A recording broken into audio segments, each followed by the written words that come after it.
Kenapa harus mengimpor garam? Nah, itu yang bisa menjawab itu pemerintah dengan para menteri-menterinya. Saya juga bertanya kenapa? Kenapa masih mau mengimpor garam? Sosialisasi tentang hukum-hukum kekerasan ibu dan anak. Nah, jadi bagaimana desa akan membantu tentang kepentingan ibu dan anak, KDRT anak, kita bersosialisasi, kita melakukan apa yang bisa kita lakukan, apa yang bisa bermanfaat untuk orang banyak. Itu insya Allah akan membuat hidup ini kita merasa berarti gitu loh ya.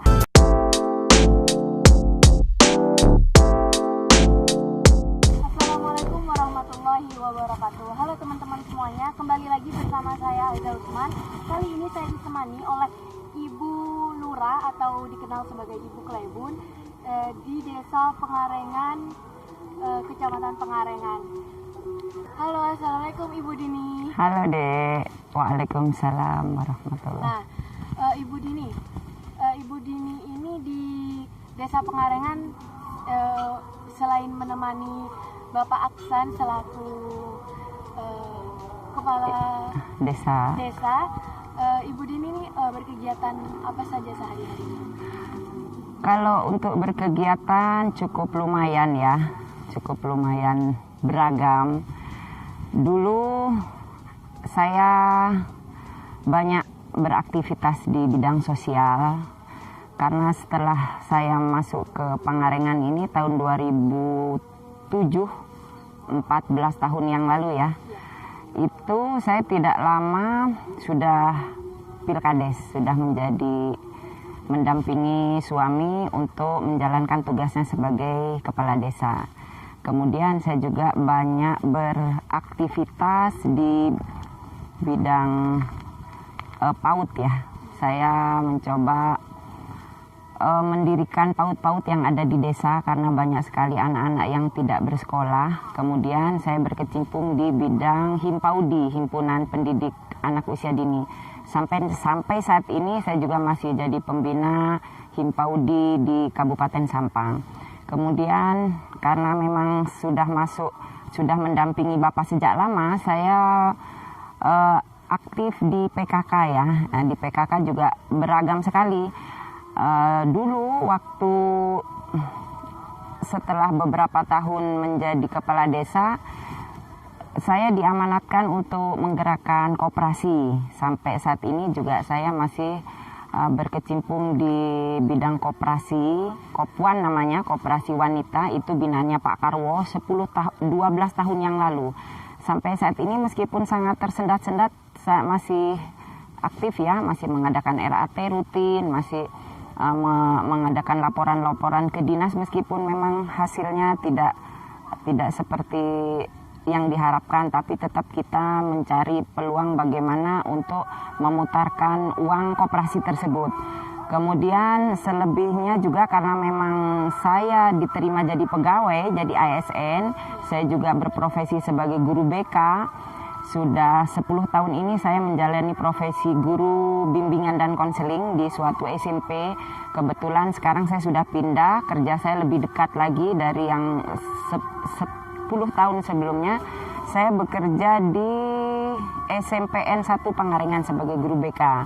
Jadi sehari-harinya saya aktif dan berkecimpung dengan anak-anak. Bagaimana saya mampu membantu anak-anak untuk mampu belajar dan melaksanakan kegiatan belajar mengajar seperti biasanya. Selain itu juga saya aktif di PKK ya. PKK itu sudah aktif sejak lama, jadi saya mencoba mengaktifkan PKK di semua kampung-kampung.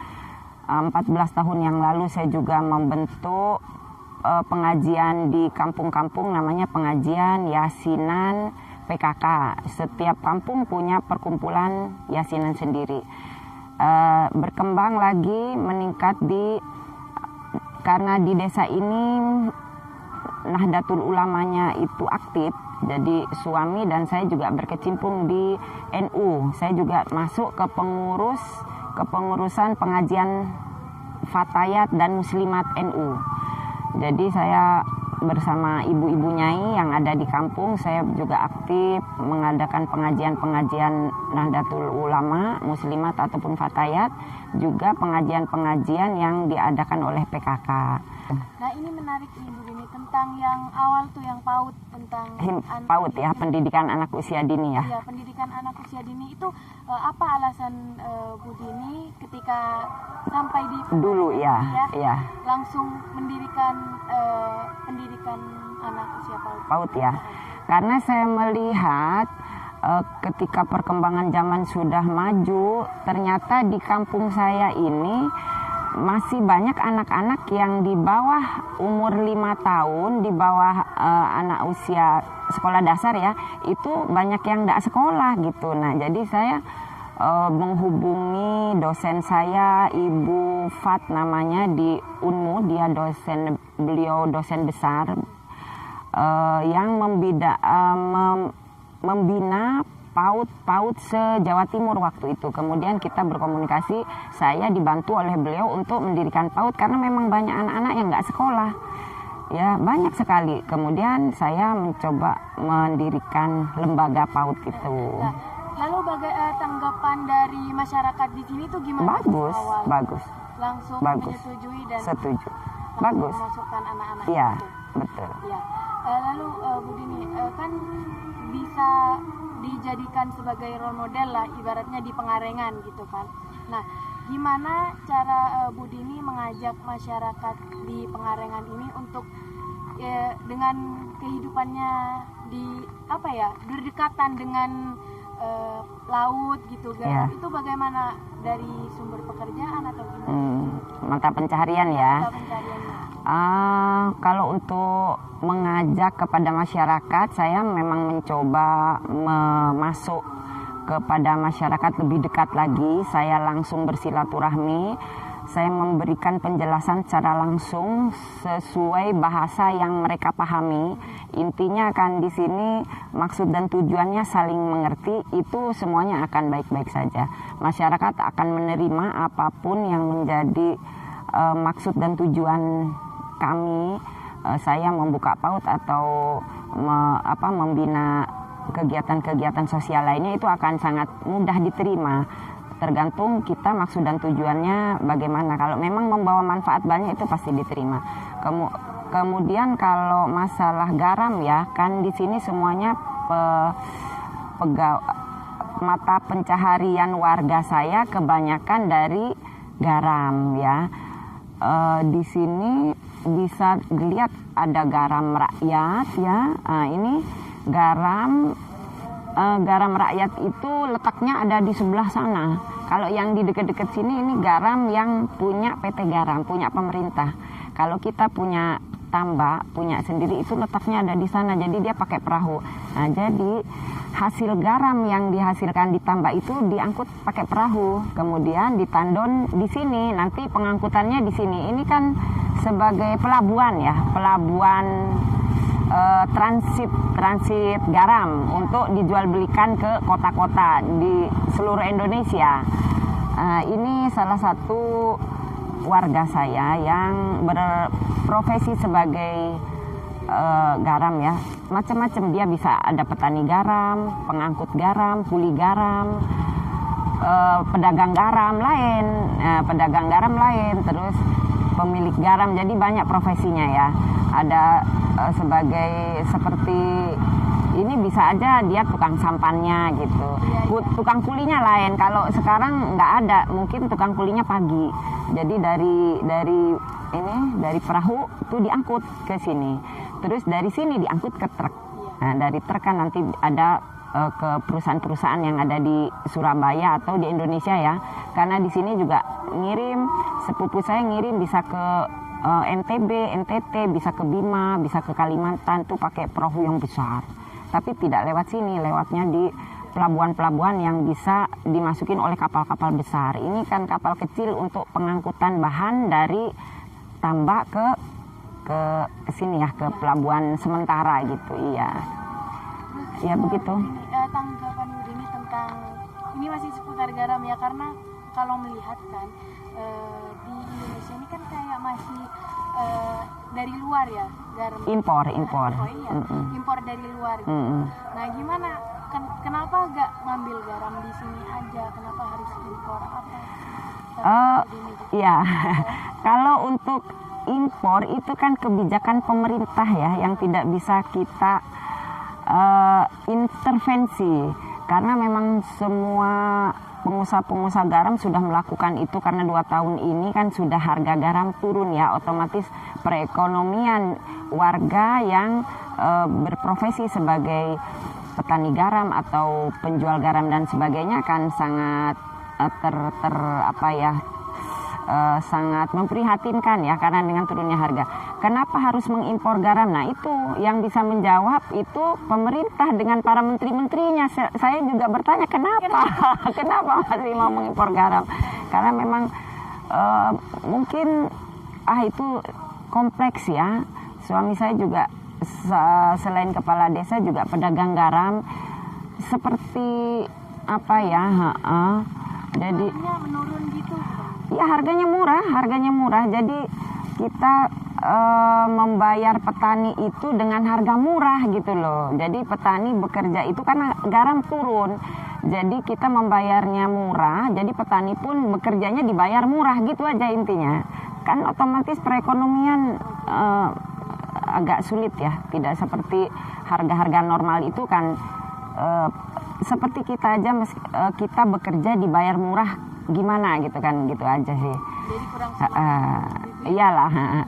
Ini di sini termasuk penghasil garam terbesar lah ya di Sampang karena ya setelah Sumeneb, kemudian baru di sini gitu. Karena yang pusat penghasilan terbesarnya ada di PT Garam di Sumeneb gitu. Iya. Bu Dini, kan Bu Dini juga aktif selain kalau kesehariannya itu menemani Bapak atau gimana? Iya, di rumah. Biasa kayak ibu-ibu lainnya masak gitu ya. Kalau berkegiatan apa harus ikut atau gimana? Ikut kemana? Ya maksudnya ikut menemani atau enggak, kita punya urusannya sendiri-sendiri sudah.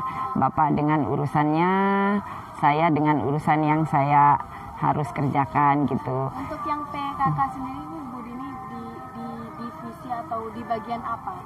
Ketua, saya ketua tim penggerak PKK desa. Itu kan ketuanya istri Ibu Klebun, harus istri, istri yang sah atau istri pertama. Kalau istrinya ada 4 ya istri pertama, atau istri kedua terserah deh. Yang penting istri sah. Ya, terus kegiatan apa aja yang sudah dilakukan di desa, di PKK-nya ya. Untuk pengajian kan sudah dibentuk di tiap dusun ya. Kemudian kalau ada yang meninggal itu kita takziah, itu kan seperti biasa layaknya yang lain-lain, kita mengadakan silaturahmi atau takziah kepada yang meninggal, atau kita ada semacam simulasi sosialisasi tentang hukum-hukum kekerasan ibu dan anak. Nah, jadi bagaimana desa akan membantu tentang kepentingan ibu dan anak, KDRT anak ya, KDRT ya. Kemudian kadang ada kerja bakti, kemudian ada gotong royong. Karena di PKK itu ada dibagi beberapa pokja ya, namanya itu kelompok kerja. Ada 4, itu yang tadi saya sebutkan itu kelompok kerja yang pertama.